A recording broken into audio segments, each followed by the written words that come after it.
আম্মা, পূর্ণা প্রেমা আসে নাই? পূর্ণা আসছে, স্কুলে গেছে। প্রেমা দুপুরে আসবো।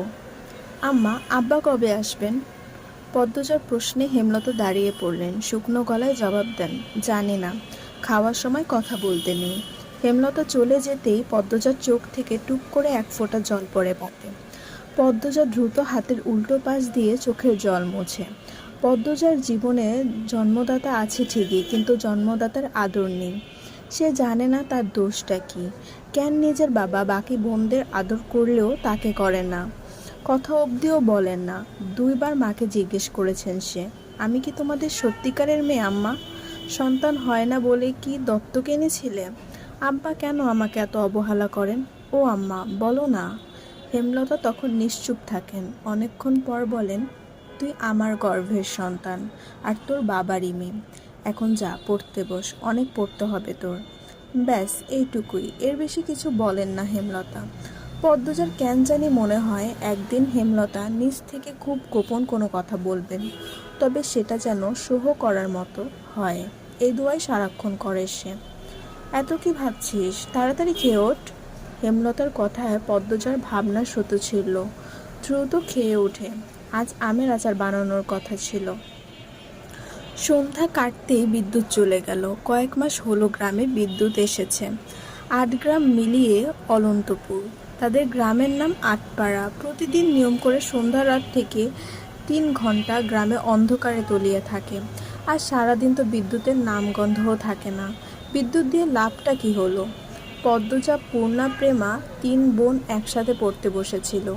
বাড়ি অন্ধকার হতেই ৯ বছরের প্রেমা খামচে ধরে পদ্মজার ওড়না। পদ্মজা মৃত স্বরে ডাকলো, আম্মা, আম্মা, আয় টর্চ নিয়ে যা। হেমলতার আহ্বানে পদ্মজা উঠে দাঁড়ালো। প্রেমা অন্ধকার খুব ভয় পায়। পদ্মজার ওড়না ছেড়ে পূর্ণার হাত চেপে ধরে। টর্চ নিয়ে রুমে ঢোকার মুহূর্তে পদ্মজার গেট খোলার আওয়াজ পেল। উকি দিয়ে হানিফকে দেখে সে দ্রুত রুমে ঢুকে পড়ল। হানিফ পদ্মজার সৎ মামা।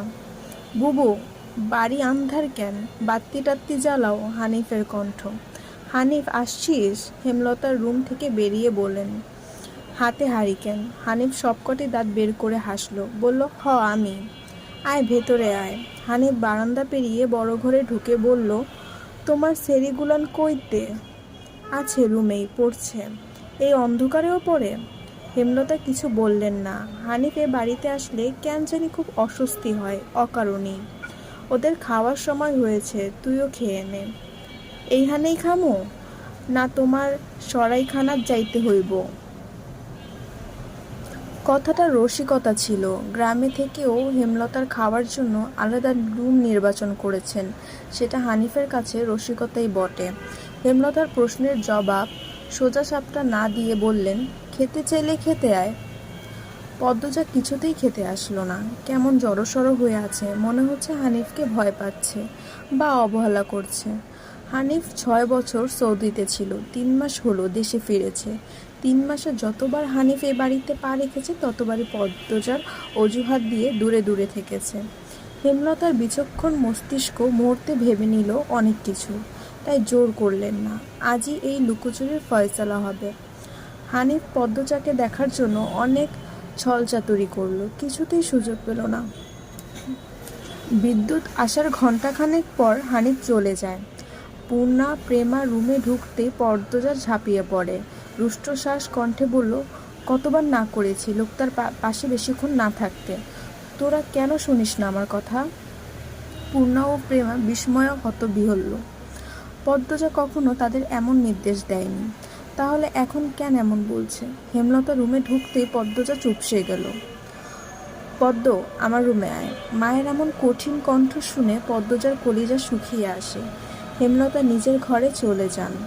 হেমলতা মেয়ের দিকে তীক্ষ্ণ দৃষ্টিতে তাকিয়ে আছেন।